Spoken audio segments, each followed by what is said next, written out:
Excellencies, distinguished guests, delegates, go-getters, entrepreneurs, ladies and gentlemen, and all the millions of young people watching online from across Africa and the world today. Hello and welcome to the 2020 GoGettaz Agripreneur Prize Finale Pitch Competition.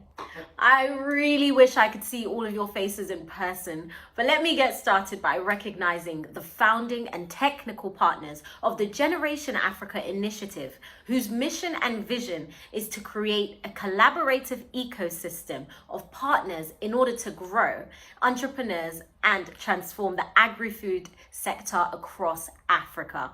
They include Yara International, Econet Global, GoGettaz Agriscience, Syngenta Foundation for Sustainable Agriculture, the Southern African Confederation of Agricultural Unions, and, of course, last but not least, the home of the new Secretariat of Generation Africa, the Alliance for a Green Revolution in Africa, also known as AGRA. These are the visionary groups that have partnered to lead the Generation Africa initiative.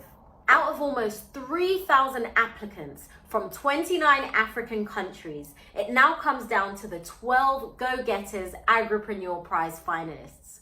In a few minutes now, these 12 agripreneurs, 6 women and 6 men, will each deliver a 3-minute pitch as they compete to win the grand prizes of $50,000 US to grow their business. These judges will have about 2 minutes to ask questions. Now, that's a bit of pressure, but I know they're all ready for prime time. They've all been attending online GoGettaz training webinars for months, and the big day has finally come. At this point, I'm honored to invite AGRA President and Generation Africa Ambassador Agnes Kalibata and Generation Africa co-founder Sven Tore Holsether to say a few words. We are thankful for what you've both done over the years to support young agripreneurs, as well as to support and grow the agri-food sector across Africa. We would love to hear from you both.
It's great to join the second group of GoGettaz finalists, as well as everyone watching online.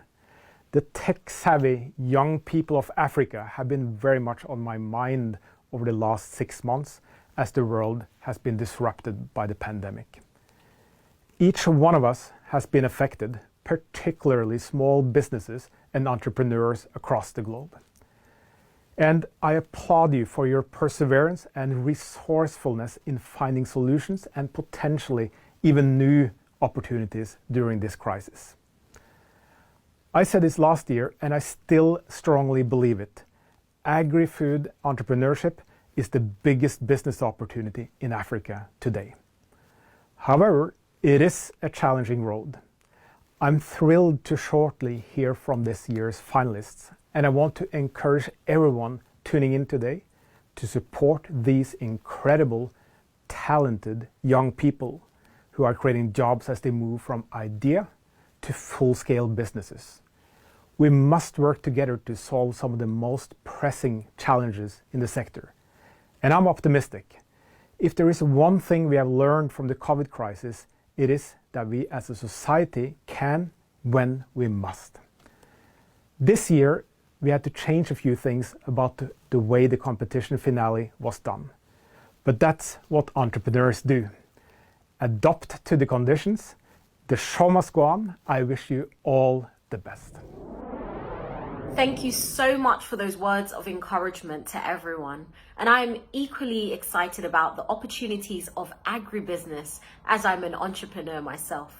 I mean, with my time with IFAD, I've been able to visit so many young farmers and just see the difference that a little bit of support makes. For example, a young coconut farmer in Ghana who I met last year, I was able to see how her receiving the right equipment as well as the right training was able to get her to more than half the amount of time it would take her to produce her coconut oil.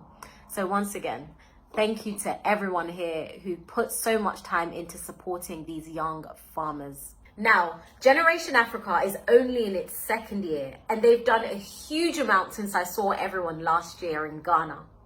Now, to tell you a little bit more about this year's GoGettaz competition, let me introduce you to the new Generation Africa head, Mr. Dixon Naftali, who is here joining us from Nairobi, Kenya. Good day, everyone, and thanks, Sherry. I saw you and Mr. Easy last year during the GoGettaz Agripreneur Prize online. I wasn't there physically in Ghana, but I actually saw you through Strive Masiyua's Facebook page.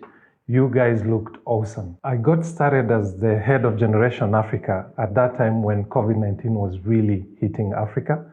And so as you can imagine, we really had to pivot our plans quite a lot. The GoGettaz competition started back in April. One thing that is common about them is that these are courageous people who made a decision to combat the challenge that was facing Africa and launch their companies during this period. All of you will be observing the pitches in a few minutes to come. Now, the judges that we have on the panel will be looking out for some criteria that we have held all along, and this include innovation, they include market potential, they include business model, impact, both social and environmental, as well as the management teams that these ventures have been able to put in place. These criteria were used all over the judging that we had from initial. So these finalists were able to put in online applications that were reviewed by a team of reviewers. And when we got to the semi-finalists, they were asked to give their pitch videos, and they also had to undertake a 30 minutes interview with a team of our adjudicators. And so finally, that's how they got to this stage. And now, please allow me to introduce you to the panel of GoGettaz Agripreneur judges. And for interest of time, we are just going to show you their slides. Lead Judge, Eleni Gabremadin. Judge, Ada Osakwe. Judge, Edson Mpisi. Judge, L. Katrina Razmusu. Judge George Apaka, Judge Ishmael Sunga, Judge Lade Araba, Judge Jichapera Katio. Thanks, Dixon, and thank you to all the judges. So now, the moment has arrived. Take a deep breath, everyone. Each of our 12 finalists will have 3 minutes to pitch. The judges will then have 2 minutes to ask questions. We will hear their pitches in alphabetical order. First up, we have Millicent Agidipo, co-founder and production manager of Achiever Foods Limited in Ghana. Millicent is on a mission to save lives with organic foods that promote blood health and a strong immune system.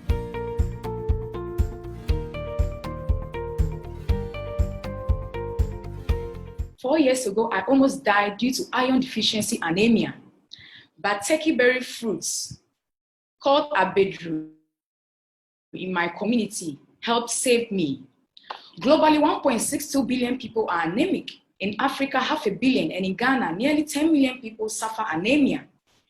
Every year, about 300,000 pregnant women die due to iron deficiency anemia and other factors. Even though this indigenous fruit has nutritious benefits, due to its short shelf life and longer traditional preparation times, many people in my community are unable to access it to use it. We are saving lives by providing turkey berry fruits in nutritious blends in forms of teas, juices, and powders that are for healthy living, promotes blood health and a strong immune system. On the competition, our products are organic without side effects like constipation. They are shelf stable, they come in different blends, and they are tasty. Over the period, we have generated an amount of $4,000 in 2019, and this year so far, we have generated an amount of $11,000. That is about 400% increase. And we currently serve just about 0.0004% of our market size here in our community. Our model is a B2C 60% cash sales, where we sell our products through e-commerce, direct sales, and through our social media handles, and also a B2B 40% credit sales, where we sell through retail shops, pharmacies, and clinics. We at Achiever Foods, with an amount of $50,000, we would invest 50% into machines, because currently we actually outsource our machines and we don't always have access to it to be able to produce in volumes. Would invest 35% into working capital and the rest into factory space. With this, we project a revenue of about $167,000 in the first 6 months, and we grow this by 2x in the next 6 months. And we are a team of 3. I am a food scientist, we have a chemist and a finance analyst. We have socially impacted the lives of about 400 pregnant women, and created 20 jobs in our community, and educated over 1,500 students on anemia prevention. We serve our products to pregnant women, health-conscious people, children, and adults. Join us, save lives, and grow Africa in an organic way. Thank you. I really like what you're doing. I just wanted to get a sense of your supply chain and how you source and sort of the lives you're impacting on that end, if any. So that's my first question. And secondly, when I read what you spoke about, I know you say B2C, I guess that's the local market. I really like what I read about trying to get an international certification for the global market as well. As you know, Africa imports over $40 billion worth of food. And if we're able to use what we have, our indigenous products, and specifically superfoods like this, are truly in demand globally. So I just wanted to get a sense of how you're looking to enter that market as well. So your supply chain and your international expansion. So currently we engage farmers, about 5 smallholder farmers, to grow our fruits in our community. And with our scale-up model, we are looking at engaging 20 more smallholder farmers to grow our fruits in our community, because this plant is an indigenous plant and usually is found in bushes, because people don't really have access to it. So we have been able to talk to smallholder farmers. We've educated them on what we need, the value of this plant, and they grow it for us. So we source our fruits from our community. And when it comes to scaling up into the global market, iron deficiency anemia is very prevalent in Central and West Africa.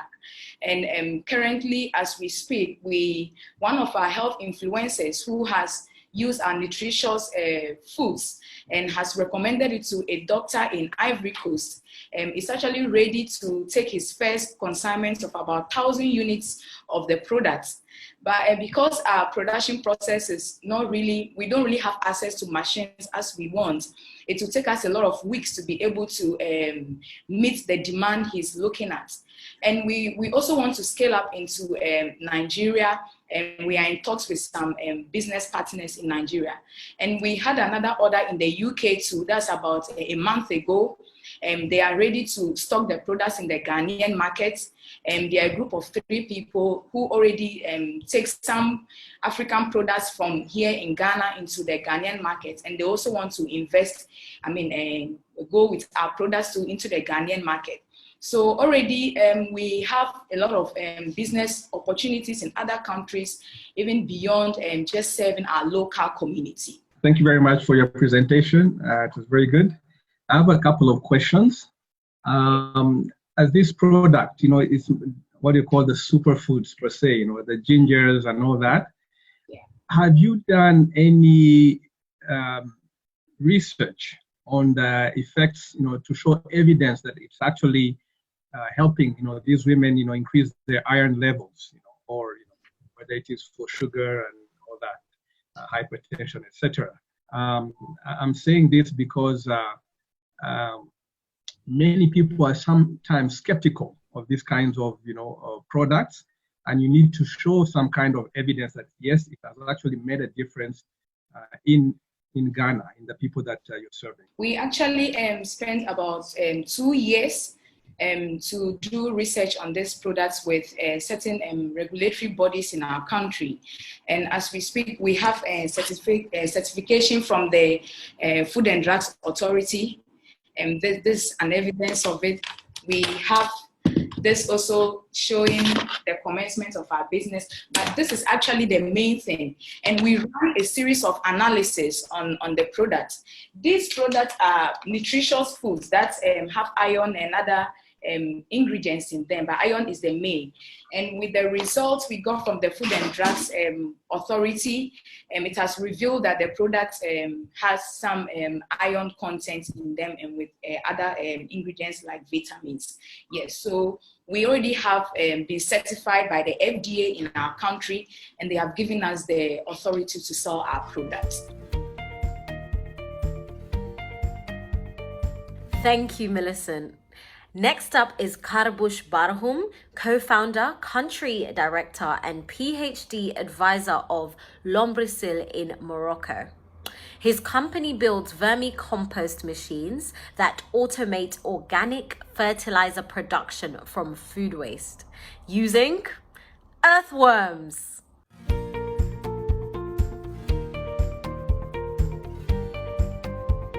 Hello, everybody.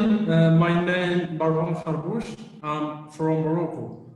After getting my PhD thesis in environmental biotechnology, I decided with my team to create Lombrisil, which offers the vermicomposting technology as an economical and sustainable solution in order to reduce organic waste, to produce biofertilizers. In this process, we use earthworms that can transform organic waste into a very good organic biofertilizers that we can sell to the farmers. Why we need this solution? Let me tell you that in our region, Swiss Mesa, the annual production of agricultural waste has been estimated at 9 million tons per year, which unfortunately not correctly managed. On the other hand, the agricultural soil in my region in our region become more and more infertile. Indeed, the total need of organic amendment in our region has been estimated at 700,000 tons per year, which is the equivalent of 7,000 euro per year. Currently, most of the companies use the traditional vermicomposting system, which consumes a lot of time and money. Therefore, our startup proposes a new invention. It's a bioreactor that allows us the automatization of the whole vermicomposting process. This bioreactor allows the automatic feeding of earthworms, automatic harvesting of the final product, and automatic control for the temperature and humidity. Concerning our market is subdivided on three categories of crops: 70% of conventional agriculture, 20% of organic agriculture, and 10% of rich fruits.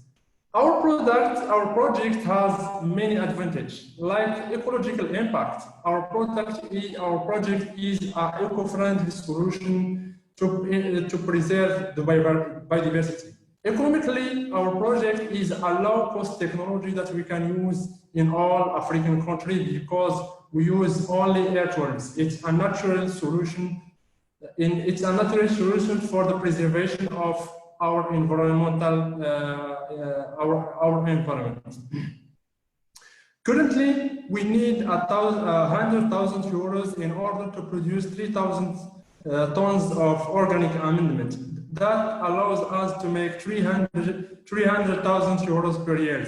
So we need your support, your financial and your technical support to go ahead. Thank you so much for your attention. I have a couple of questions for you because obviously the success of your operations depends on your ability to actually create the vermicompost, which means that you need to have adequate supplies of waste from various sources, restaurants, hotels.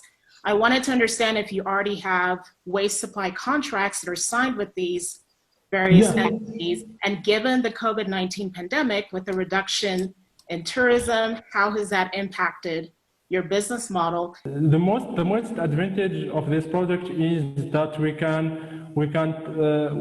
have a lot of resources of waste, not only waste from hotel and restaurant. We can also have horse manure or cow manure, or the type of agro-industrial waste too, waste from municipality. Currently, we are working with olive waste. I don't know if you have an idea about this category of waste, but we are also working with a large quantity of or type of agriculture, not only waste from hotel and restaurant, also of organic agricultural waste. We use agricultural waste in vermicomposting. And currently we are signed a convention with the big distributor of biostimulant and organic biofertilizer in Morocco. It's Agripreneur. I'm working with them with a new convention because they can distribute our product in all the north of Africa. Let me just come up with a follow-up question, Mr. Kabush. I think your invention is very good. We know that health is one of the really key challenges facing agriculture. I'm still trying to understand your business model, because if you look at how you break it down, you earn money from agriculture consulting, from consulting in composting, from actually the invention itself, from then selling the compost. So it's quite a complex model to understand. So I'd like to understand, where do you truly focus so you can build the scale that you need to build in this? We are trying to focus in the transformation of organic waste. We can collect organic waste for 20 euro for tons. You can imagine we are buying organic waste, for example, horse manure. We are buying horse manure for 20 euros for tons. And after transformation, we can sell it between 100 and 150 euro per ton. This is our value proposition to farmers. So we can also have some organic waste from free. Like for example, agricultural waste are not valorized in our region. They are ejected directly into our environment. We can recuperate this organic waste and do a very simple transformation using only earthworms, and we can sell the final product to the farmers. This is our first step, and we are planning to go ahead with selling our bioreactor, or leasing our bioreactor for farmers. They want, if they want not to buy biofertilizer, but they want to produce their own biofertilizer. So we can sell them our bioreactor and doing some consulting for them until they have in the good way to produce our biofertilizers. This is our vision generally. Thank you, Karbush. Now please welcome Fad Jabari, co-founder and CEO of Go Market in Sierra Leone. Fadja has developed an app to link food supply and the delivery business, supporting vendors, retailers, consumers to purchase and produce more effectively, profitably, and this year, more safely.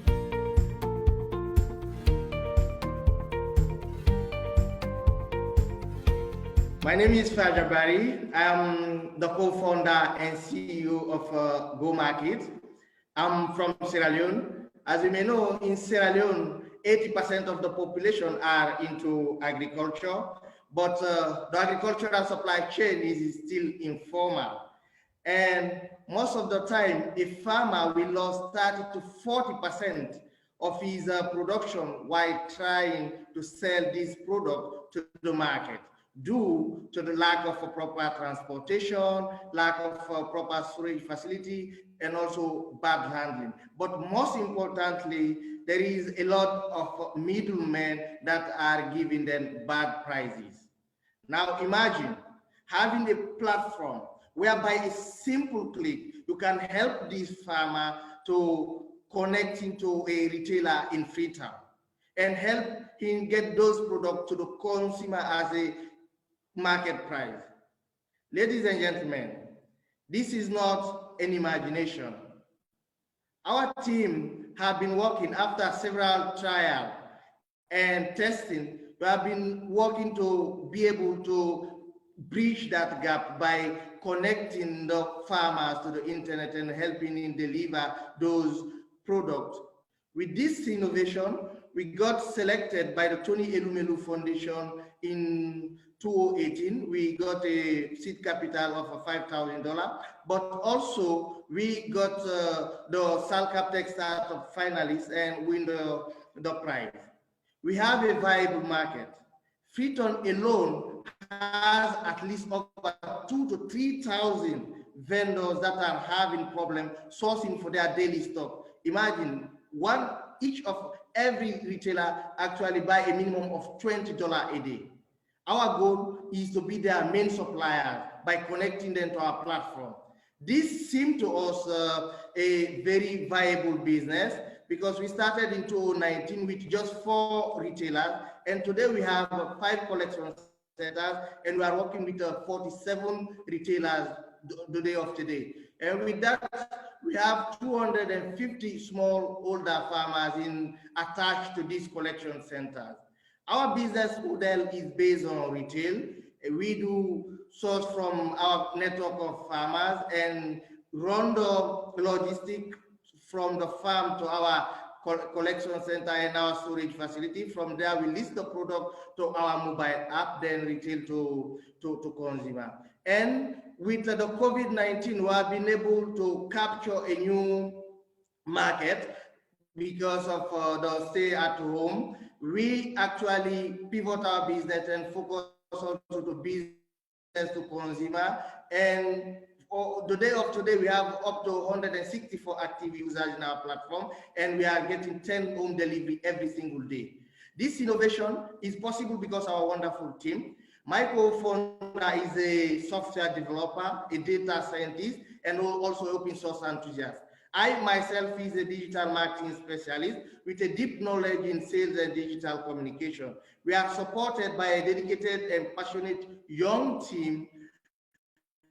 And if we believe, if we win $50,000, we can scale up our impact up to 7,000 smallholder farmers by having at least one collection center in all the 14 districts of Sierra Leone. This will also help our company to finalize to set up the central park of our host with a solar powered cooling system. Ladies and gentlemen, with the ongoing global digitalization revolution, please join us and let's connect our farmers to the internet, because the future of agriculture is technology, and that future starts with digital innovation. Thank you. How do you ensure the quality of your products? If you're going to buy from these from the farmers, and then you're going to come and sell to the retailers, so you're taking the whole risk of buying it yourself. If you bring it and then they don't want to give you the, you know, what you want for it, or they're not happy with the quality, how do you ensure that, you know, that risk, and, you know, being able to bring or to show, you know, on your platform the quality of the product? Actually, for the quality, we do have our relation officers. They are actually farmers. We liaise with each collection center have a liaison officer. He is the interface between us and the farmers.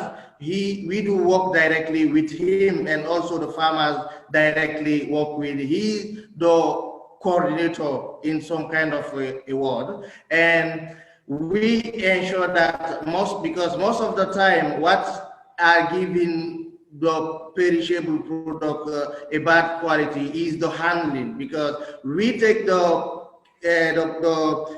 risk to go to the farm, we collect and handle it with our way of handling and put this to our van. We make sure that all the products are well handled, and from that we directly take those products to our storage facility. From that point, what we do is to directly communicate that to our retailers that we have this stock available, and they start sending in their orders. So actually, when a product is well handled, there is not a higher risk of the product getting a bad quality. That's one. And in the experience side of our team, that's why we are working with this coordinator. They are farmers, and at the same time, they are the interface between the company and the farmers. Your market vendors are not going to go on apps. They're not going to download. Maybe they don't even have data to download an app on their phone. So I want to understand who's the real target, so we understand if your product is actually addressing them. I like your branding of the vendor, you in the market branding stores. I think that will be very good for you. But let me understand very quickly who you think you're going to get money from. First of all, our target is those retailers, those vendors. I understand that most of these retailers have challenges of getting smartphone, but that's not the challenge here, because we have a team for that. Before ever we register you into our platform, we approach you one-on-one and show you the platform and show you how to go around with that. We know the market, we know the people, we know how actually to take people around our app. It is not just an app, it is also a data collection platform where a vendor can easily log in and also send demand by seeing the pictures. So it is very easy. And just my Friton alone have 2,000 to 3,000 small vendors, and each of these vendors actually buy a minimum of $20 worth of products a day. So our main target here is to be their main supplier. Thank you, Fadja. Next up, we have Brigitta Falstein, founder and director of Aubrey in Tanzania. Her company produces local sunflower oil. To get quality seeds, what they do is they train smallholder farmers in sustainable land use and organic and environmental standards.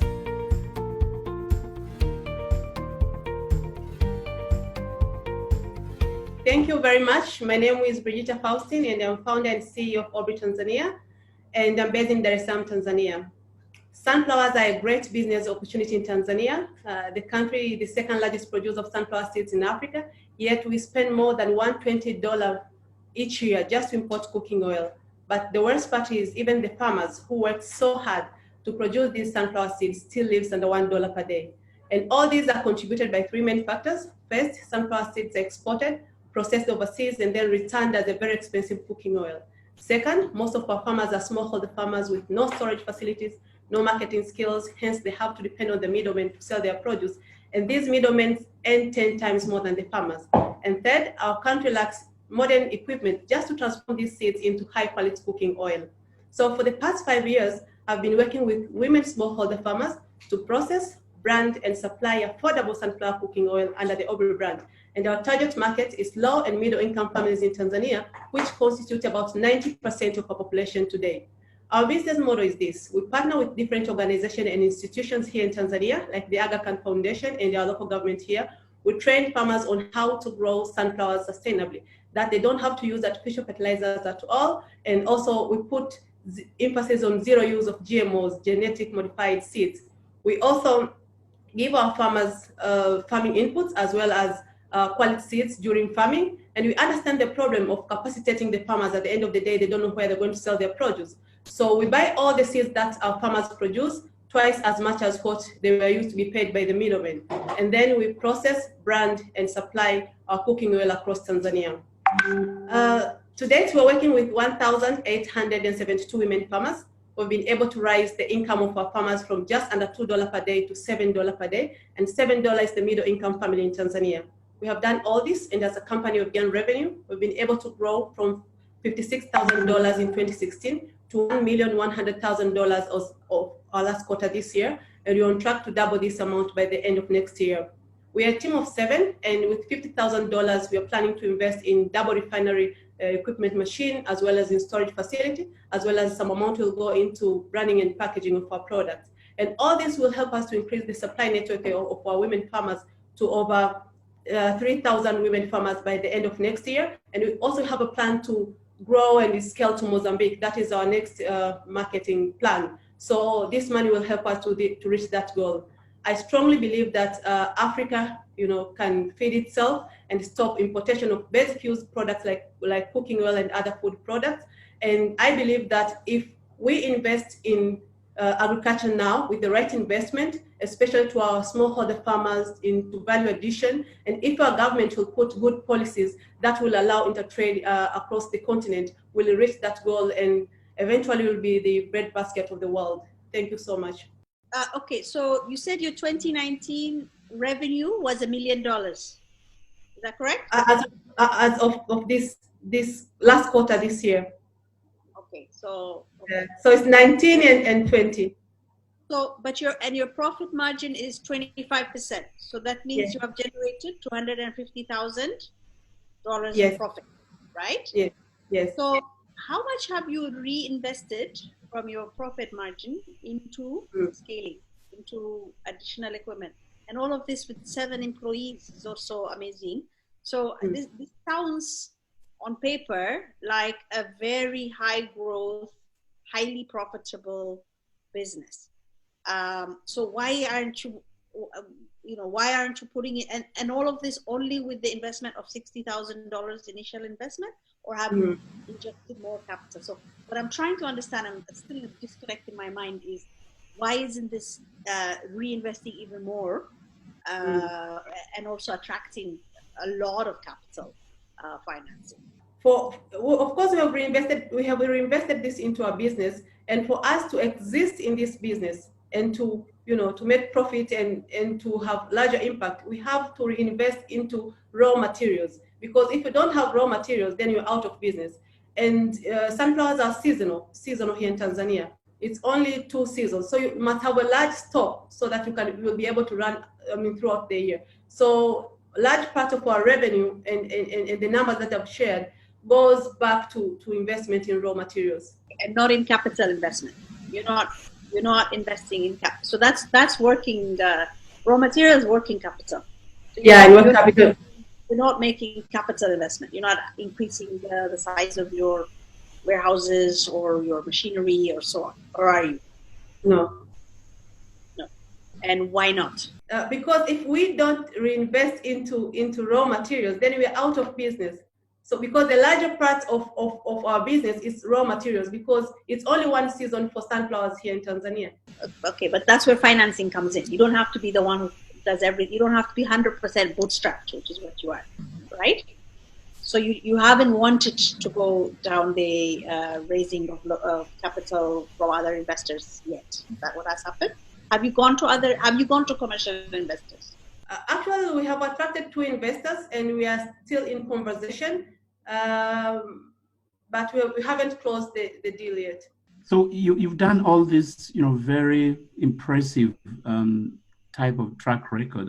When I was reading this, I was just wondering whether you've never gotten any award, whether it's with respect to growing the business quite quickly, empowering women, coming up with a fantastic product that addresses the bottom of the pyramid. Is there a reason why somebody has not noticed this? We have won only one award. That was Tony Elumelu Foundation Award. That's the only award that we've won so far. If I may jump in, maybe you're not spending enough on marketing and PR.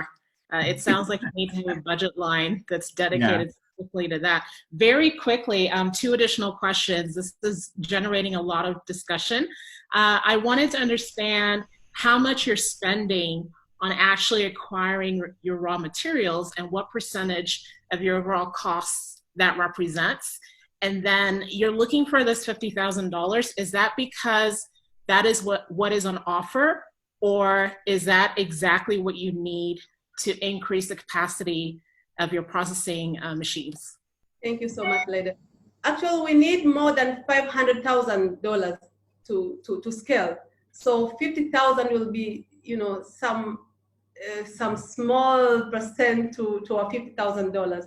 So this is one area that we are looking for money, but we are also open for external investments such as equity and simple loans, because our loan here has very high margin and we think we should try this other source of financing before, and the banks will be the last option. Thank you, Brigitta. Let's welcome Elizabeth Jikebe, founder and CEO of Mogo Foods in Kenya. Mogo Foods is a socially conscious cassava processor making gluten-free flour, crisps, starch, and animal feeds. They also provide training and support to their farmers.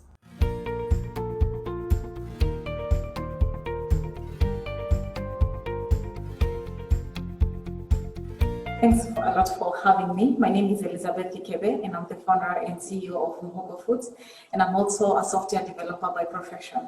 So let me give you a story. 3 years ago, I met this lady. Her name is Mary. And Mary, just like 60% of smallholder farmers in Kenya, Mary is very poor because of the inequalities that she experiences, same as other smallholder farmers in Kenya.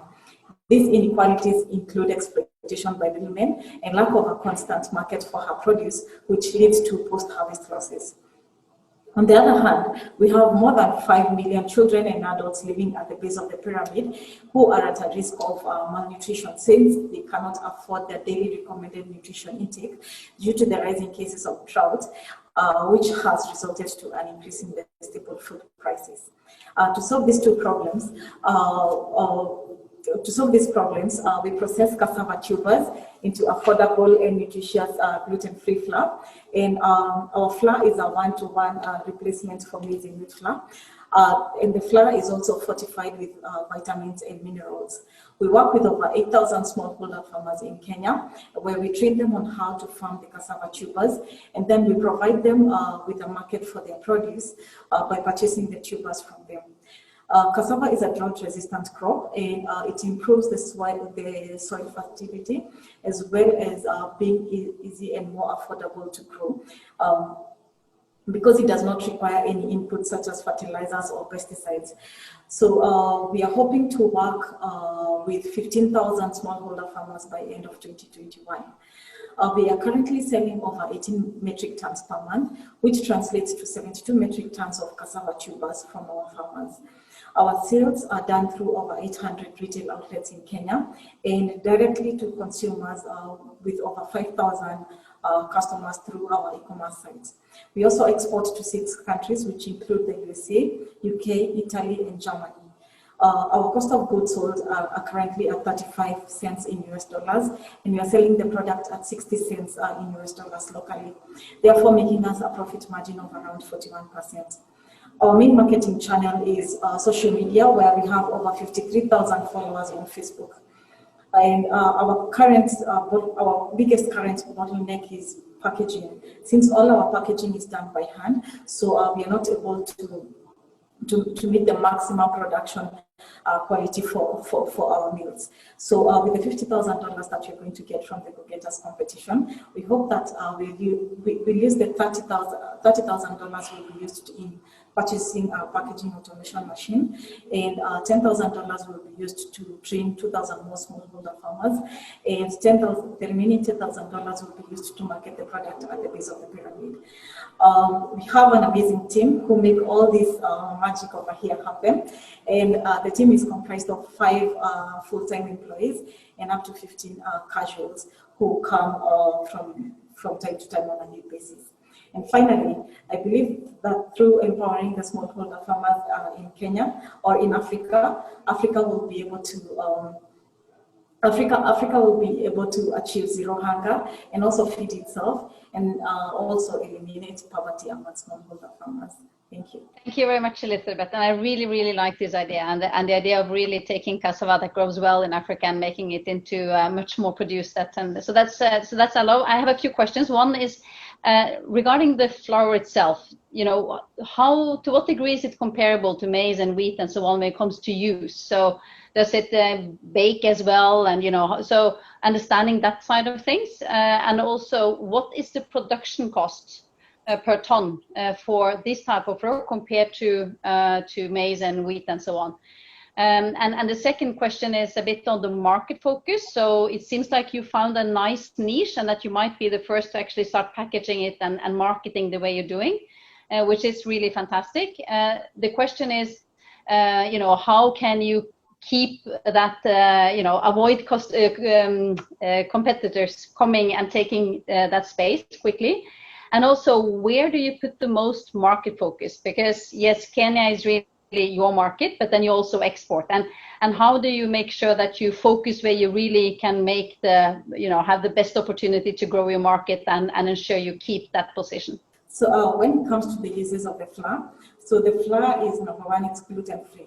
So that means it's a very good replacement for maize and wheat flour. So you can make it, you can use it to make your cakes, your pancakes, your anything to do with wheat. And again, it can be used as a replacement for maize flour. So even the traditional ugali, fufu, and everything else that you'd like to make using maize flour, then you can also make using cassava flour. So it's a multi-purpose flour, and it can be used for many uses. And in terms of the nutrition aspect, it's from our tests, it's actually more nutritious compared to maize and wheat flour. And the fact that we also have a fortified brand, so this is our fortified brand of cassava flour. So it has added vitamins and minerals, therefore making it more nutritious for the target market of the people living at the base of the pyramid. When it comes to the production cost, so the production cost per kilo is at 35 cents in US dollars, and that's inclusive of the raw material purchase, the packaging purchase, the power and everything else that would come into place in terms of production, direct production costs. Our market focus, so Our market focus is both in Kenya, especially when it comes to the people living at the base of the pyramid, especially in the urban slums. So if you look at our Fortify brand, so it has been made specifically for the people living at the base of the pyramid. These are people who cannot afford their daily nutrition due to different factors. Maybe they don't have enough money to buy their vegetables and all that, and that's why we came up with the Fortify brand. Now we have also the Unfortified brand, which is branded differently. It has a yellow packaging. So for the Unfortified brand, we target mainly the middle class and the upper class in Kenya because they're the ones who are looking for a gluten-free alternative. And the same brand is what we sell outside of Kenya as in branding it or as in marketing it as a gluten-free alternative. Yeah. I think and also with regards to the competition avoidance, how we are avoiding our competition. Number one, we are working towards very good branding and also making sure that we compensate our farmers, or we buy the produce from the farmers at a slightly higher price than the current market price. That means we'll attract more farmers and they'll be able to give us quality. And also our flour is of very high quality. We make sure that we mill it and sieve it to a very fine flour, that you will not find any big difference between the cassava flour and the wheat flour that you normally consume. So how do you intend to gain and protect your profitable market share against any potential, innovation from competitors? What we have done is quite disruptive, but at the same time, how do you future-proof your business? How do you future-proof your innovation? So how we are future-proofing it, the whole innovation, is just to make sure that we have a very high-quality product. That's number one, and also just make sure that we are branding ourselves right in the market. So we are actually a pioneer of cassava flour in the Kenyan shelves. So that gives us a very big competitive edge when it comes to cassava flour on the Kenyan shelves. So with regards to the whole branding aspect, as you can see, the name of the product is Hogo, which is the Swahili name for cassava, and that's a registered trademark. Therefore, whenever you talk about Hogo, you'll always think about this brand called Hogo. So those are some of the things that we are doing, and the fact that we are working directly with over 8,000 smallholder farmers in Kenya, and we anticipate that our network of farmers will grow very soon. It makes us give our end consumer a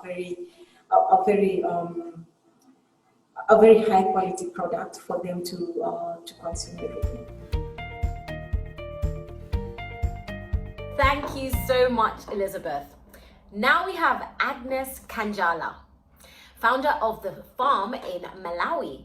The Farm is a social enterprise that trains farmers to boost their productivity by producing byproducts, to raise livestock and to link them to new markets.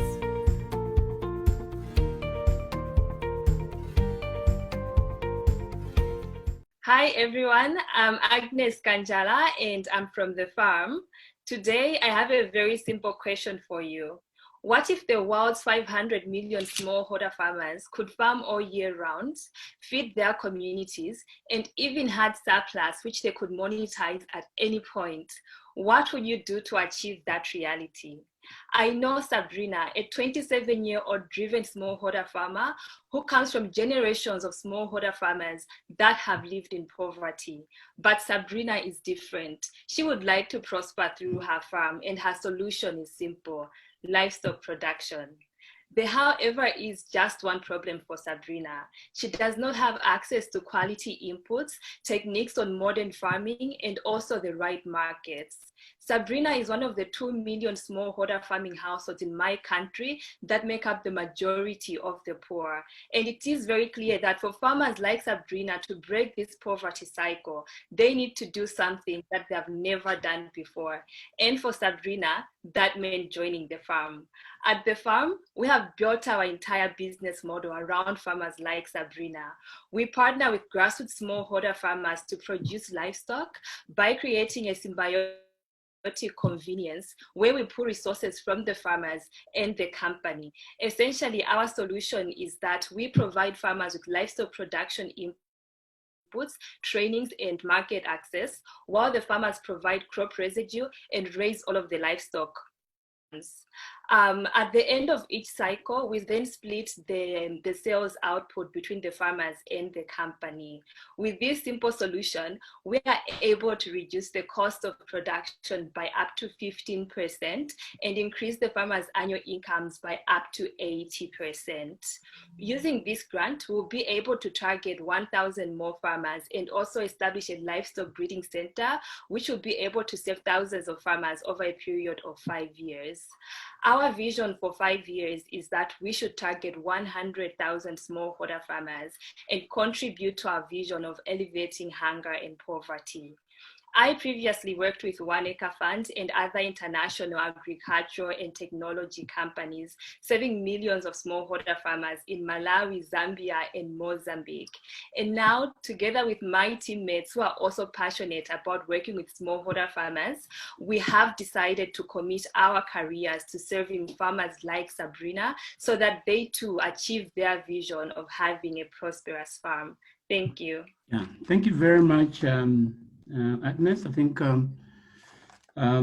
what you're doing with the smallholder farmer is very interesting, and also trying to involve them as a business partner to improve on their production through inputs, training, and markets. I think the question I have for you is, this is a very difficult segment to serve, especially poor household farmers. I wanted to understand a little bit, what is the cost of serving these smallholder farmers?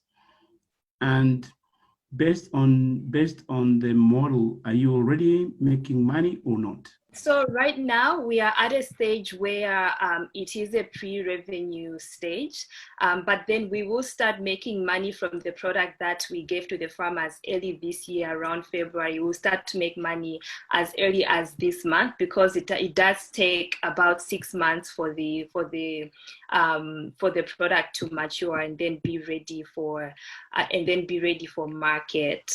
The cost of the product right now, in total, like for the main product we're offering right now, which is the black Austrop, it costs us and the farmers a total of $5 to produce one black Austrop chicken, which is then sold for $7, which is the minimum price, but most of the times the unprocessed one would sell for even up to $8. So out of the cost of the production, our cost is usually $2.5, and then the rest is actually borne by the farmer. And also, sorry, just a follow-up clarification on that. So do you bundle all these services, or do you do them on a disaggregated basis? So we bundle all of the services together. So we bundle the trainings, we bundle the actual livestock inputs, and that is the cost when it is all bundled together. A couple of quick questions. The first one being that I noted that you say that you get your returns by sharing revenue with from the sales with farmers. So this is revenue, it's not profit that you're sharing. You're sharing revenue, not profit. Just wondered whether that probably is the right thing to do, because revenue itself may imply a lot of losses in it ultimately because of the cost that may be associated with it. The second point also is related to paying. I believe there are a number of organizations that are in that space, not necessarily perhaps in the area you're operating in, who might offer a separate bundle, maybe solution, but without necessarily asking for payment in the form of a profit sharing or revenue sharing, and whether you would be potentially, if you want to scale, be competing with those that are offering free services, so to speak.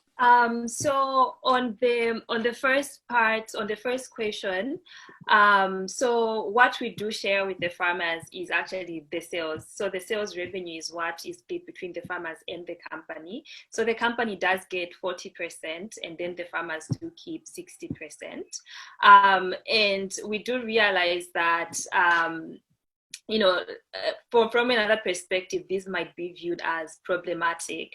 But then we have done the calculations and know that if we give the farmers a certain size of a bundle, it is going to be a model that works for the farmers and the company.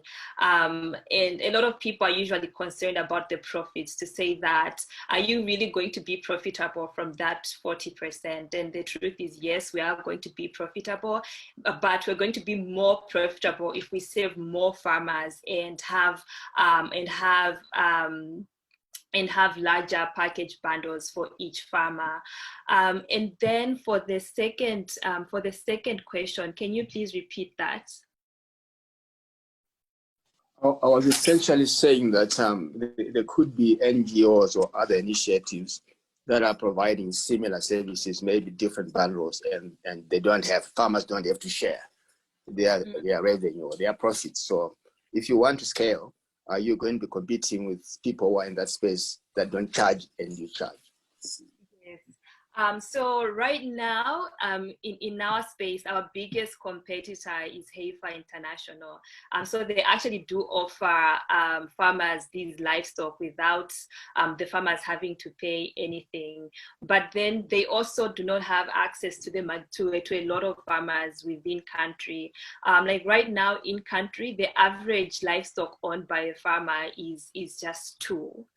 So the majority of the farmers even have less than one livestock. So there is still a very big gap in the market, and we do believe that we can capture a lot of farmers, like up to at least 160,000 farmers in Malawi, just because of the gaps that do exist on the market right now. Thank you, Agnes. Now, please can you welcome Moses Katala, co-founder of Mago Farm. Together with his co-founders, Moses runs an insect technology startup that turns food waste into insect protein for animal feed, which they deliver straight to farmers based on an individual needs analysis.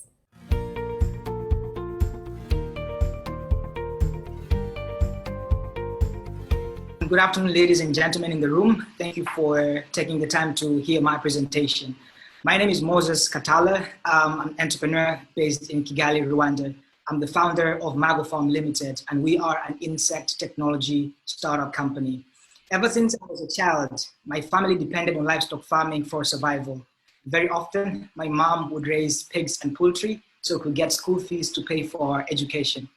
And the truth is, it's just not my family. There are over 150 million families in Africa that depend on livestock farming for their livelihood. In the last 10 years, most of these families have fallen victim to the rising prices of animal feed. As a result, their productivity has been affected, and most of them cannot afford nutritious commercial animal feed. In 2019 alone, the cost of animal feed in most parts of sub-Saharan Africa spiked all the way from 30 cents to $2 per kilogram. The reason for the rising cost is because the current protein ingredients in animal feed formulas are very expensive and seasonal. Soybeans, which is the most common ingredient, costs up to $900 per ton. Well, the reason for the rising cost, as I've already mentioned, is the use of these ingredients, which are very expensive. So at Mago Farm, we harness the natural potential of insects to provide animal farmers with a much more affordable protein available all year round.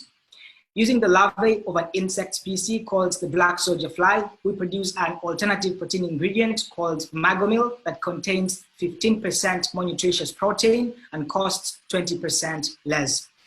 With our insect-derived protein, farmers are able to reduce their costs by up to $300, hence improving their margins by 10%. Until date, we've been able to conduct field trials with 100 livestock farmers and garnered 90% positive feedback. We've also attracted significant attention from potential customers and already have pre-orders amounting to 14 tons of dried protein weekly. We're targeting poultry, fish, and pig farmers in East and Central Africa, starting with Rwanda as the primary market for insect protein. We recently secured 100K in equity investment, but are looking for an additional 50K in order to meet our funding requirements. And this investment will be used to construct our first commercial scale fly farm in Rwanda which will enable us to produce up to 15 tons of dried protein weekly. With our team of 5 dedicated entrepreneurs and an advisory board with more than 30 years of experience combined in the field, we believe that we have the right approach to be able to combat this market. If you'd like to join us in pioneering unusual solutions to some of Africa's most unusual problems, I'll be more than happy to have a chat after this pitch. Thank you so much for listening, and I look forward to taking all the questions that you might have. I think what you're doing is quite innovative and it's really exciting. I'd like to ask you a couple of questions. The first is, what is the total addressable market in Rwanda? And what percentage of this market do you think you'll be able to successfully attract? And secondly, what is your strategy for bringing new farmers on board? What are your unit economics? So think about how much it costs you to actually convert a potential farmer into a customer versus what you spend to actually acquire them. Okay, thanks a lot for the questions. Rwanda has approximately about 150,000 livestock farmers, and we're targeting to reach about 10% of that market. So we're speaking of about 22,500 livestock farmers. And concerning our strategy, most of the farmers in Rwanda are in their cooperatives. So we are creating a relationship with these cooperatives, and we already have about 5 cooperatives into our pipeline, and each cooperative has about 100 and 200 farmers. So this has enabled us to have conversations and engagement with a lot of farmers. And concerning our unit economics, we're selling a protein at $480 USD per ton, and it costs us about $200 to be able to do the production. And so that includes things like packaging, advertising, and all sorts of customer acquisition. So if you factor that in, it gives us a margin of about 51%. I think you're trying to address one of the greatest challenges with respect to feeds. I think the question that I have for you relates to one around the scalability of this innovation, and secondly, just to talk us a little bit about this is a new way of addressing feeds. I mean, the level of acceptance that you're seeing in these markets, whether farmers are able to move from the conventional feeds approach to this particular one, and whether you have something to back that. Thank you so much, George. Those are great questions. And maybe let me start tackling this scalability question. In comparison to other protein ingredients, the use of insects is highly scalable. And this is because, first of all, the cost of production are very low. And then even the amount of space is required is also very low. Hence, the energy resources required are also very slow. For example, if you look at soybean, which is the common ingredient, it takes millions of hectares of land, and it is causing a lot of massive deforestation. So this solution of using insects is very scalable, and we're looking to roll out factories in almost every city, every major city in the African continent that can produce at least 1 ton of dried protein daily, because by being able to produce up to 1 ton of dried protein per facility, which will roll out in all of these countries in Africa, that is when we can be able to achieve commercial sense. And concerning the level of acceptability, we have been able to speak to a lot of farmers, amounting to 100 farmers, and showed them our product for testing. And you'll be surprised, George, that we got 90% positive feedback. So farmers are actually aware that this is something that the chickens love. They were just not aware if it is actually possible to be supplied in bulk. So for us, it was really great response, and we think we have a great market to explore. Thank you, Moses. Next is Dismas Kisilu, co-founder and CEO of Solar Freeze in Kenya. Solar Freeze helps smallholder farmers battle post-harvest losses with mobile, solar-powered cold storage and sharing economy cold chain logistics. All the best.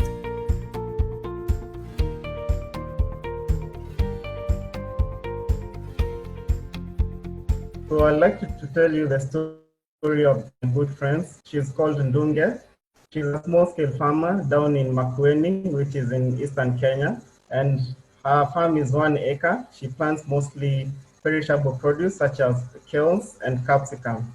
So she has one big problem because every season, over 45% of our produce goes to waste, mainly because a lot of perishable produce by small-scale farmers, they are not being stored in proper preservation and cooling technology.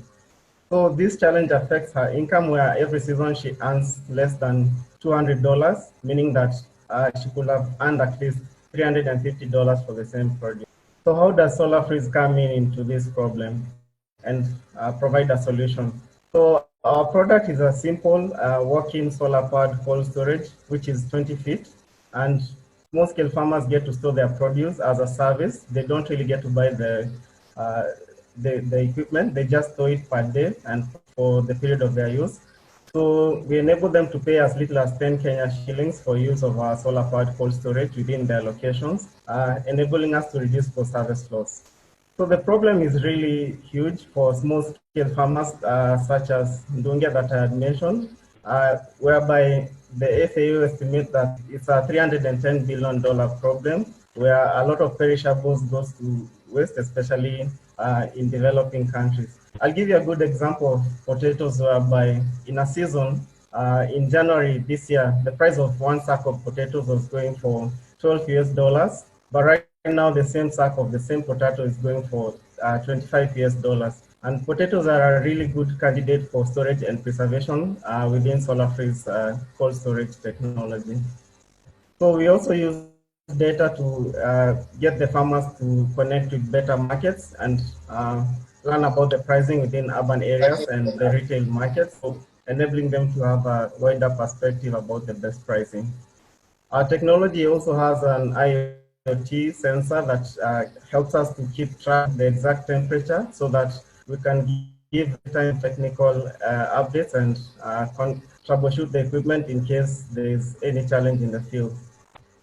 Our team is made up of 7 engineers, including myself, as well as 11 field operation business development officers, whereby mainly in charge of going to the rural areas and getting the farmers to uptake our technology and training about post-harvest loss. So far, we have worked with 3,000 farmers, installing 15 solar-powered cold storage installations as a service. Thank you.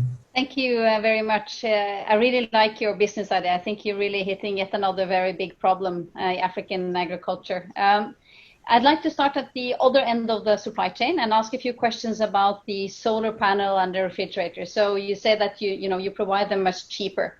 Obviously, another problem is the whole, the durability of this type of equipment that we know often can break easily, and then they just discarded into the nature. So question one is, where do you source it, and how do you quality check the sourcing of the whole equipment? And the other question is, do you also have trained people or teams so that it can easily be dismantled and repaired, and that you have spare parts around and so on? To answer your question, I'll start with the last one. So in terms of repair, maintenance, and so we notice that this is a huge problem, especially in the rural areas, whereby every time we have a challenge where our sensors tell us that there's something not right, we had to look for someone in the city. But to tackle this challenge, we started a program within Solar Freeze called Teach One, Train to Earn program, whereby we work with post-secondary school young women. They are between the age of 18 to 24 years. So we have an onboarding program, which is 6 months, where they get to have technical skills in terms of renewable energy. So if they have that orientation towards physics and engineering, we train them in terms of what to look out for within our Solar Freeze units and how they can be in touch with us if they see a challenge. And to answer your first question in terms of how we source this equipment, so our team, as I mentioned, is made up of 7 engineers who their strong background is in renewable energy. And in terms of maintenance and operations, we are up to task because that's sort of the core of our team currently. So we are confident in terms of our technology because we are the ones who came up with it, and we have a patent pending for this. And so far, it has worked well in the areas that we are in Kenya. And are you importing the equipment from abroad, or is it also produced in Kenya? No, it's fully assembled and designed in Kenya. If I may come in, Dismas, I just have got 2 questions, but before I ask my questions. I think this is a brilliant, cold chain innovation that will address significantly post-harvest losses.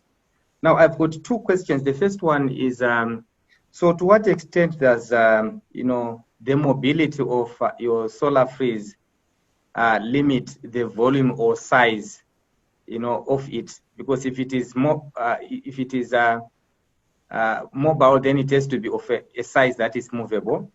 Then the second and last question is, how do you manage, damage or, general depreciation that arises out of sharing? This challenge arising out of, having a communal kind of, infrastructure.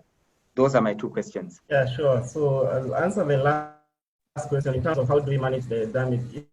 It's the first question that was asked in terms of our training program for young people in the community. So the Each One Teach One program has been very effective. Like so far this year, we have trained around 100 young people. We've had an overcapacity in terms of the interest in the community because it's something that is brings a lot of curiosity, especially in post-secondary school students who want to learn about hands-on skills.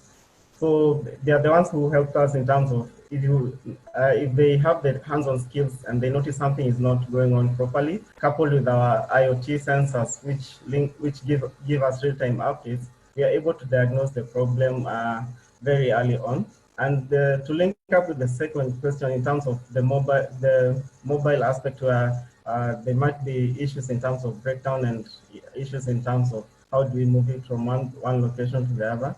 So the units are very, very, very easy to transport. So it's made up of insulation that can withstand all this mobility, as well as they are quite rugged where it's a plug and play. So we get to remove items that are a bit sensitive beforehand and then transport the containers, which can be set up easily within another location where as a different season comes up. For example, if it's a different mango season or a different potato season. So that plug and play element, as well as removing the delicate items beforehand, helps us to easily transport the units from one location to the other. Thank you, Dismas.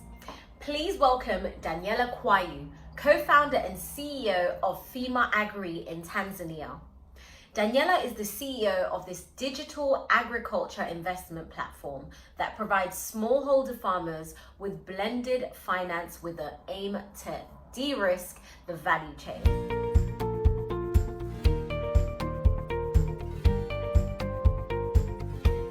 Hi, my name is Daniela Kwayu, and I'm the CEO and founder of FEMA Agri. Kilimo Kwanza Wekeza Sasa, that's our slogan, which means agriculture first, invest now. What we are is a digital agriculture investment platform that sources working capital solutions for smallholder farmers and smallholder entities operating within the agriculture sector. Just a little background, a couple of years ago, I was working for a financial institution, and one of the portfolios that I was heading was the agriculture and FMCG. And I was working with a lot of the heads of big agricultural cooperatives and together with smallholder farmers. And one major challenge we could never come around to is how to get smallholder farmers to get access to the financing the big corporates get. And this is where FEMA Agri, the idea came about. So why are these farmers, we started looking around why these farmers are perceived as being too risky. They do not have the right collateral to underpin a loan. Obviously, interest rates are a bit high. Also, they do not have the right capacity building needed. They're very scattered and one smallholder farmers all around. And we tried, and they struggle with access to markets simply because of where they are in the Tanzanian landscape, the way it's set up. So we decided to try to find a different way of mobilizing alternative investments for the smallholder farmers. And that's our platform, which is a blended finance where we blend different financial instruments from financial institutions and from individual investors via our crowdfunding platform, which is called FEMA Agri. And one of the main solutions is we give our farmers access to financing, but also giving them access to finance, you have to be able to de-risk them and make them credible. So what we do is structure them into credible value chains. So we'll get farmers, we first do value chain analysis to understand what value chain works for this type of model. We go ahead into finding a market for these farmers, and we partner with large entities that would offtake a lot of produce from the farmers, so agriculture organizational companies or processing companies. Then we go further into working with the farmers, structuring the farmers to be able to sustain that offtake contract.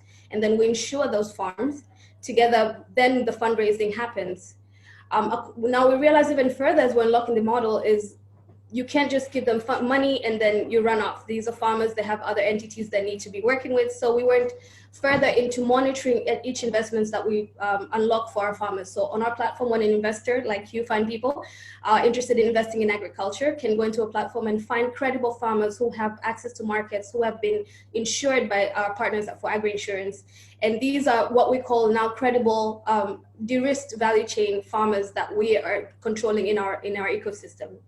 Our business model is to maintain 3% commission of every funds that we are able to source from our farmers, but also we do a 60-40 split between our investors and the farmer, where investors get 60% of the profit and 40% goes to the farmer gets 60% of the profit and the farmer gets 40%. We launched this year in April 2020 with the pig value chain, when we successfully raised and fundraised and completed the production process for all of our investors and our farmers. We were able to secure breeds and feed for all our farmers, and the returns were given back, and principal and the pre-agreed return of investment was given back to our farmers.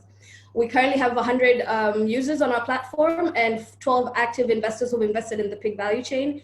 And we aim to scale this over the next 12 months into 5 other value chains like rice, potatoes, maize, poultry, and the pig value chain. Our slogan says it all, invest in agriculture.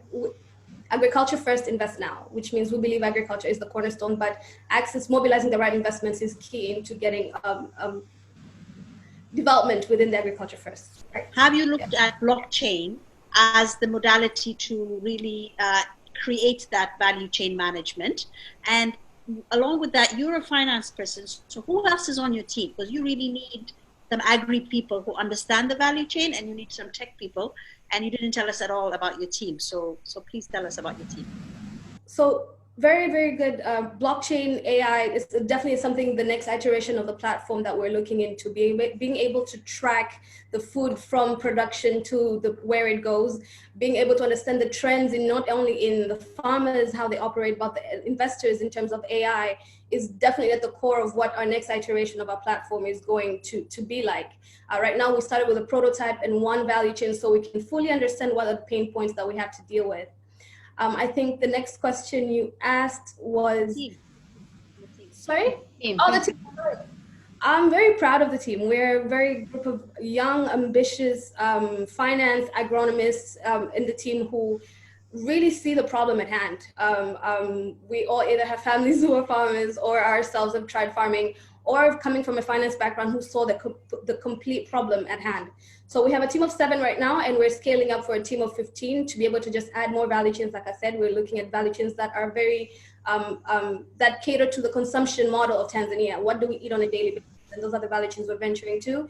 And we plan to aim to launch them the different, also plus winning $50,000 would go a very long way into being able to give us community workers to be able to work with the farmers on a close radius basis in terms of addressing these issues that may come and alter our investment opportunities.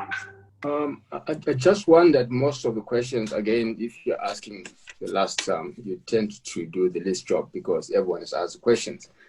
You share profits or you share revenue.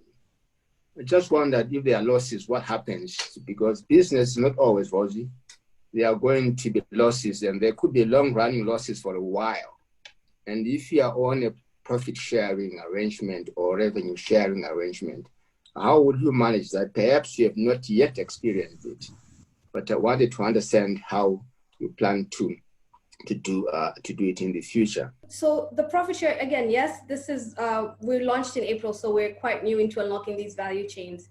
However, for us, we are very transparent in terms of everything that happens in the farm and with the investments, and we communicate with our investors very thoroughly that these are the risks you're involved in. I think in our platform, we have a risk factor where you're able to see I'm willing to invest in this type of risk. However, we didn't want that risk to just fall on the hands of the investors. We want to be able to assuredly assure that our investors, that our farmers are that much more credible. We've done to the best of our knowledge to de-risk this whole farmer by giving them access to finance. We're not just taking any farmer from all around, so we're taking actual experienced farmers who have experience in the value chain that they exist in. But also to go further, we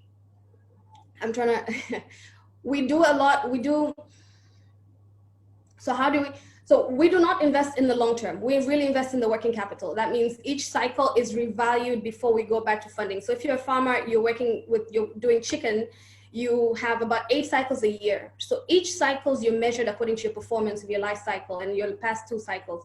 So if something happened in the farm, we have to really stop your investments in the next cycle in order to really understand what went wrong, how can we mediate those risks, how can we make you perform better, because we are talking about crowdfunding and raising funds from other individuals. We need to also be held accountable in terms of if something happens on the farm, what steps have we taken towards making sure that farmer has the right support so that they don't go into for the lack of a better word, into an NPL. So right now we really work on a working capital basis. We don't give long-term investment opportunities. So what you fund is that funding cycle. So if it's 2 months, you're raising a chicken from 1 month to 2 months, and when they sell it, the next cycle comes in. So we really try to take it a step at a time. I think as the model evolves, maybe we might be looking into those longer structured investment cycles. But you're very right, we're starting. So as us starting out into this landscape is really to pace ourselves, take it one chunk at a time and see what unlocks from there on. And thank you very much, I appreciate that. Thank you, Daniela. And now we have Paul Matovu, founder and CEO of Vertical and Micro Gardening in Uganda. Paul's company builds autonomous farm towers to make urban farming a viable micro enterprise, especially for low-income households.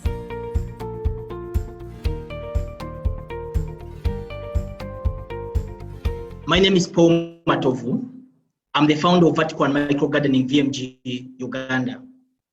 Have you ever imagined going without lunch or dinner for 2 to 3 days?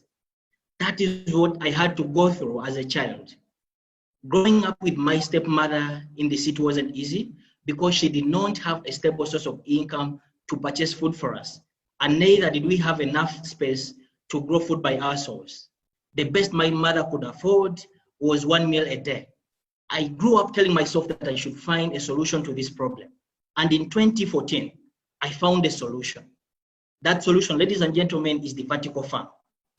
It is a vertical stackable garden that can be placed in your living room, your balcony, your walkway, anywhere. It only occupies 3 square feet and can accommodate up to 200 crops. A farmer can earn up to $355 in a period of 4 to 6 months. It has a vermicomposting chamber which turns biodegradable waste into organic compost. Moreover, it can be mounted with greenhouse material to protect crops from adverse weather conditions. To date, up to 300 urban households are using our vertical farms, and more than 1,000 are benefiting from our paid-for agricultural extension services. Each unit is sold at an average price of $120 and will make a profit margin of $60. We understand that there are over 400,000 households in Kampala area. However, VMG's target is to acquire at least 10% of this market segment in the next 3 years. And this is where we need the GoGettaz prize. It will bring us closer to achieving our revenue target of 1.6 million annually. It will also help us create at least 50 jobs, and we'll be able to offset at least 200,000 metric tons of methane. This will be made possible by our team, which is led by myself with over 5 years of experience leading a social enterprise here in Uganda, and our business development manager who has been doing business management for over 10 years. Together, we can end hunger, starvation, and malnutrition in urban areas in a manner that respects the environment. Thank you very much. Yes, hi Paul, how are you? Sounds very interesting. Your product is essentially the structure that is behind you, I believe. So I had a question about the product itself. And then I have a second quick question as well. So this product looks like it's made out of wood. I have seen other vertical gardening structures that are made out of PVC. I wanted to know, what is your production cost? Why did you select wood rather than, if it is wood, as a sort of raw material? Because I worry about whether it will, degrade over time. So that's a quick question. And then on the production cost of this structure, you sell it for $120. What is your production cost? And then I have the third question, I guess, quickly as well, on your distribution. How do you, is this a B2C, or do you work with, I don't know, the extension steps? How do you get to your clients? Thanks so much, Eleni. Actually, this is one of the versions. We have 4 versions of the vertical farm now. This is the original version, which is called Vertical Farm 1.0. We have 3 other versions that are not made out of wood. They are made out of toughened nylon, and the other one is made out of concrete, and it's very light. You'll be surprised. So how we reach out to the market is we've segmented the market into 2. We have the middle class and high end. To those ones, we sell through business to customer, word of mouth, and through social media marketing. To low income families like mine, we sell through microfinance institutions, women groups, and other village savings and loans associations. And your production cost compared to your retail price? The average production cost is $40. You talk about maybe 2 potential markets. One is predominantly the struggling family in urban settings where there is not much money and there is not much land on which to farm. And those situations, in my view, are typical of limited capacity to pay. And just wondered if you're selling that kind of an asset to a situation like that, whether it is actually going to be successful. Granted, it could be successful in other settings, but just talk to me a little bit about how scalable it is and profitable it is and realistic it is to supply a market which is essentially one which is predominantly lacking capacity to pay for the product. We have premium models, and the premium models are for the middle class and high-end market. The original model is for the low-income market, but for now, our target for the next 3 years is mostly going to be the middle income. Until we break even, we'll be able now to subsidize the low-income market. We understand, talking from passion, our initial target was the low-income customers, helping families like mine, but we have to find means of subsidizing that market segment. And that's going to happen when we break even. Thank you, Paul. Let's welcome Ifeoluwa Olatayo, co-founder and CEO of Super Farm and Market in Nigeria. Her business is designed and uses USSD apps and blockchain technology to build an efficient and traceable supply chain, connecting smallholder farmers to food vendors and markets.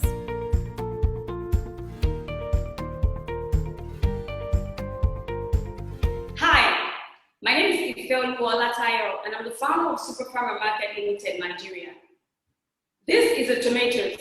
It costs $4 per kg. In Nigeria, where over 98 million people are living on less than $1 per day. From research, consumers across Africa are spending over 50% of their disposable income on food. While at the same time, the farmers that are busy growing the food are living in abject poverty. So the high cost of food reflects the markup of series of middlemen that are on the value chain as the food moves from the farm to the consumer's table.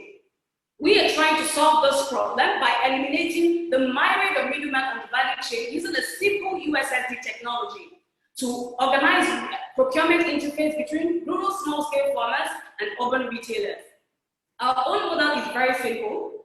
Once an informal retailer takes a feature phone like this and dials our USSD shortcode to place orders, we receive the orders at the back end and use that precise information, or in some other cases, predictive algorithm to source directly from rural farmers that also shared our USSD code to show their harvest calendar.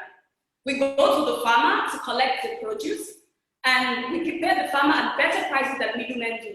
We take the produce to a pack house for sorting and grading, while we also box in all the information of when the food was grown, how it was grown, for how long it was harvested, and how long it had traveled on the QR code. We take the produce and the QR code and delivered directly to the doorstep of the retailer at cheaper prices so that it passes on to sell to consumers at cheaper prices. All data of our transactions are recorded electronically. With over 13 million food retailers in Nigeria, we have just 3.2 million of them around the southwestern geographical area where we operate. We are targeting 39% of this market share. And presently, 39% of the market share gives us a serviceable, obtainable market of 800,000 retailers. At the moment, our current market share is at 0.06%, but we aim to grow that into 8% in the next 2 years and 39% in the next 10 years. We've up to date worked with over 386 rural farmers, connected more than 9,000 tons of food, and sold to over 120 retailers. We've reduced food prices for more than 12,000 Nigerians, and we've created transparency and traceability on the value chain, while also creating a wealth of data for food logistics across Africa. We're a team of 14 people, women-led, women-founded enterprise, with cumulatively we have over 26 years of business experience, with backgrounds spanning from entrepreneurship to agriculture to technology and finance. We're hoping that the $50,000 GoGettaz prize will help us run a finance franchising model that is integrated with blockchain-enabled ERP for back-end operations. We are looking forward to reducing food prices for more than 10 million Africans while also increasing farmers' profit by 32%. We cannot do this alone, and we invite you to join us. Thank you. So thank you very much. And this is I really like a lot of the work you're doing. You know, one reflection is that it's quite complex, you know, all the data you are collecting and so on. And as you say, data is very useful, but if you don't know what to do with it, then, you know, is it really a value? So that's just one reflection. What's your thinking that you will use these data for? And will it really create the value that you're looking for? So that's one question. A second question relates to, you know, the whole traceability that you're doing. And obviously that is a very important topic across the world. The people are becoming much more conscious about what are they actually eating. So my question, I guess a bit out of curiosity, is what is the demand for that type of traceability today in the market they're operating? And thirdly, maybe a bit more much questions, but that's about the scalability. So would you scale then location by location, or how do you actually manage the whole logistics? Because as I said, it's fantastic, but it is also a complex setup. So according to the data, we use our data collection for predictive algorithm to tell us how much produce is needed at a particular area within a particular time. That specifically reduces post-harvest losses because it enables us to tell the farmers exactly what should be harvested and not what should be harvested at a particular time. We also know that data is what businesses are building on, and the government and research institutions will be needing this over the years for us to create a more structured formal system of food logistics. So we hope in the future it's part of what we will use that we can share with research institutes and government agencies to help food logistics. And at the same time, it also helps financial inclusion for the farmers, because getting all this data tells how much they're able to produce, what form of operations you're running, and they will be able to get loans, small loans from institutions and insurance companies especially. So that's what we do with the data. And with the traceability, so it's interesting because it's a global topic and everybody wants transparency and traceability, but in Africa, it seems to be not so much. But we are positioning ourselves as a revolutionary company. So we are making people realize that they need to know where the foods are coming from. Initially, nobody cares. The consumer felt, oh, well, let me just get the tomatoes. But we are making them realize that when you know all the ingredients that have gone into your food, you'll be able to manage food poisoning, you'll be able to manage reactions and allergies that might affect your health or your child's health. So it's also important, and you'll also be able to know that the particular farmer far away, somewhere some miles away, have done so well, and I'm able to feed and stay healthy because of the farmer's efforts. So we are making people know this. So we're working directly, closely with the retailers to make sure that they make consumers realize traceability is important. And that's very relevant to the industry. And the third one is scalability. We are scaling through a franchising model. We believe that collaboration is a new competition. We do not have to have it all. What we want to do basically is to establish an agripreneur in Ghana or another part of the country, in Kenya, to use our technology that is blockchain enabled our expertise, the different resources that we use, like solar-powered cold room, GPS-enabled cold truck, RFID tag crates, to create a system like that to collect produce from each of our local farmers and supply to the retailers. So we do only 9% royalty as a franchisee fee, and 2% marketing fee and 2% technology fee. Basically, that's how we plan to scale. I have a question, very interesting.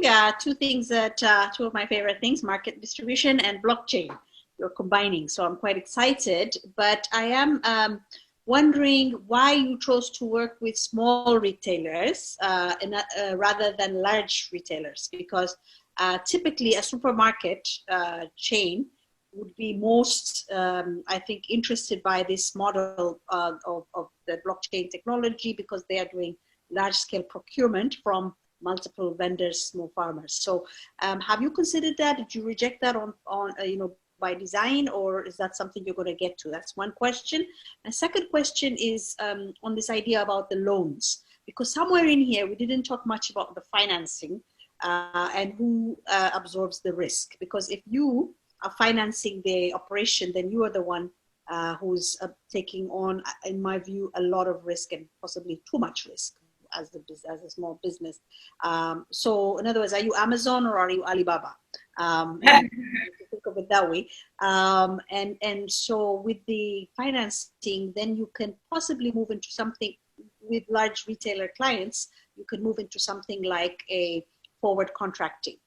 So have you considered that? Yes. So the business is basically trying to impact the people at the bottom of the pyramid. And if you consider where the people at the bottom of the pyramid make food purchase, it's by the roadside tabletop kiosks and the informal retailers.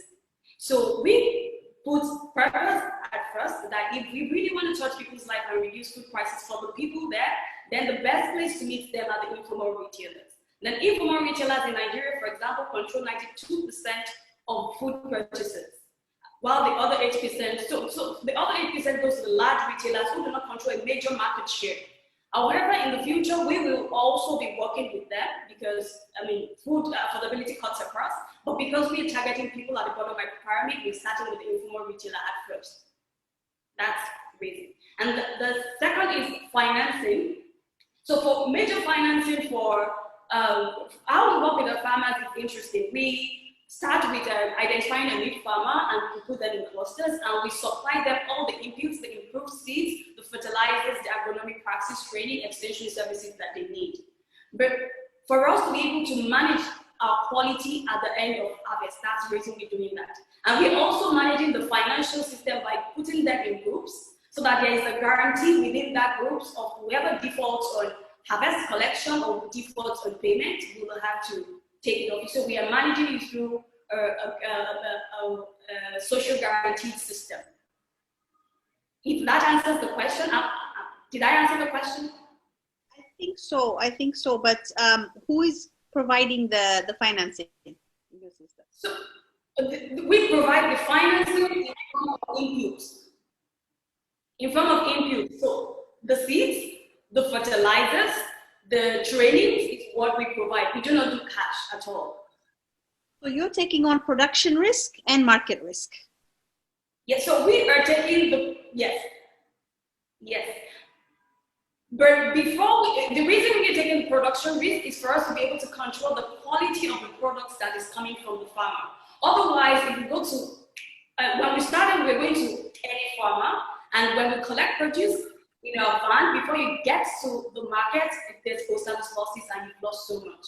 And so we decided to control quality from the production point up to when we make sales. Thank you, Ife. Now, I hope you guys are still energized and ready to go, because it's time for our final contestant, and that is Dexter Tangochi, co-founder and director of Integrated Aerial Systems in South Africa. His company uses drones for precision crop spraying and multi-spectral surveys to give both commercial and smallholder farmers actionable data about their crops. Let's go.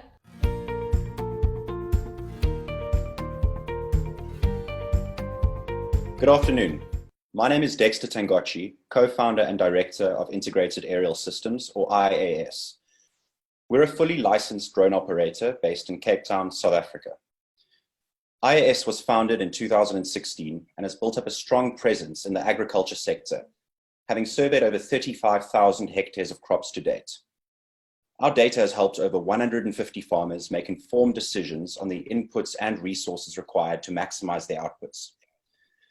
With targeted pesticide application being one of the key uses of our data for farmers, we realized that traditional methods of pesticide application were often imprecise, expensive, and harmful to the surrounding environment. It became clear to us that using drones to conduct targeted crop spraying based on the data outputs and analysis of our aerial surveys would enable us to offer a true end-to-end service to the farmer. After a rigorous approvals process, IAS became one of only 2 operators approved for crop spraying by drone in South Africa. Our initial target market for drone-based crop spraying is the sugarcane industry for the following reasons. South Africa is one of the largest producers of sugarcane in the world, with approximately 400,000 hectares planted, made up of 20,711 small-scale growers and 1,126 large-scale growers. We compete almost exclusively with manned aircraft operators, where we are able to charge at least 20% less per hectare. We offer a far more precise application of pesticide, which almost entirely eliminates phenomena such as pesticide drift, which is harmful to the environment, and neighboring fields which are not due for spraying. And we have the ability to service smallholder farmers who mostly do not get the benefit of crop spraying due to the disproportionately higher cost per hectare to them when serviced by manned aircraft.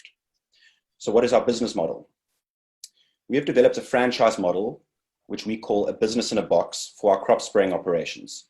IAS handles all regulatory requirements, equipment maintenance, and provides operational support to franchisees in exchange for an initial once-off fee plus a monthly split of revenue. We forecast a demand for 200 operational crop spraying drones by 2023, which IAS aims to capture 70% of. Investors can expect a return of 10 to 15% per month per franchise after the break-even point at approximately 21 months. The $50,000 prize will help us to set up a crop spraying franchise and directly employ 3 additional people.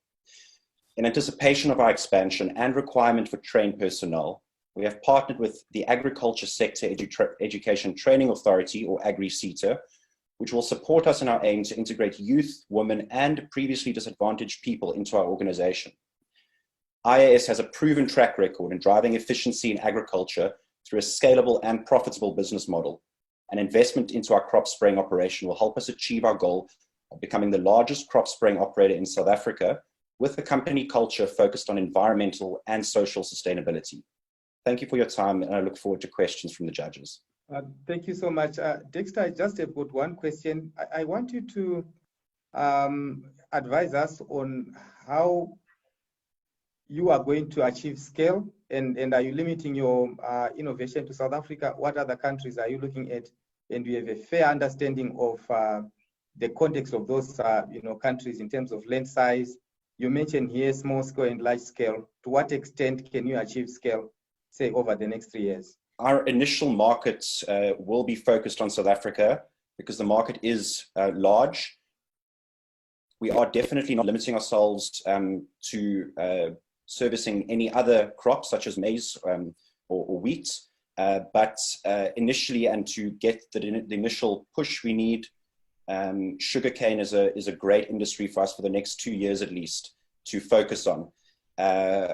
With that being said, our SACAA license is accepted in most other African countries, and we have operated in other African countries like Malawi, Tanzania, Lesotho, and Namibia. I had a question, but I think you've answered it partly on limiting yourself to sugarcane, because I know that for the sugarcane industry, these are usually industrial producers, and they have enough resources. Whether when you're competing against the crop dusters, etc. And I just wanted to suggest that if you go into maize, wheat, etc., you might have a bigger market. But I think you mentioned that to some extent. I guess my next question now, though, given that question is gone, is In terms of other entrants, this is it's a very new, using drones, you're using them for everything. There are many new entrants who will be coming into this sector. I've met a number of entrepreneurs, in other areas in North Africa, in West Africa, who are also coming into this sector. What is your strategy? Definitely, if they see that you're in there and you're making good profits, all the young people, they'll be coming in. So you'll have a lot of competition maybe in the next 2-3 years. What is your strategy or your plan, to be able to maintain your market share against these other, new entrants into the market? It's obviously a strictly regulated environment in South Africa in particular, but also in many other African countries who've either followed the South African Civil Aviation Authority's lead and implemented a strict process that you have to adhere to become a licensed operator. As you said, we do expect competition and we do expect new entrants within the next 2 to 3 years. However, we expect to have achieved significant economies of scale by that point, where our input costs and the relationships that we have with farmers will give us a competitive advantage. Thank you, Dexter, and a huge thank you to all of our judges and distinguished guests. And an even bigger congratulations to all of our finalists for such amazing pitches. Now, the judges will begin their evaluation process, and on the 11th of September at the Africa Food Prize Ceremony, the 2 grand prize winners will be announced. I cannot wait. And I don't know how they're going to choose because there was so much amazing talent on stage today. But that's not all. In recognition of the high quality of entries this year and to further strengthen and support these innovative agripreneurs, Generation Africa will announce 4 Generation Africa Impact winners who will each receive $2,500 each to help them grow the vision and their businesses. Thanks again to our great entrepreneurs and everyone online. Now stay safe, and this pandemic will be behind us very soon if we keep doing the right thing. Take good care of yourself, and goodbye for now.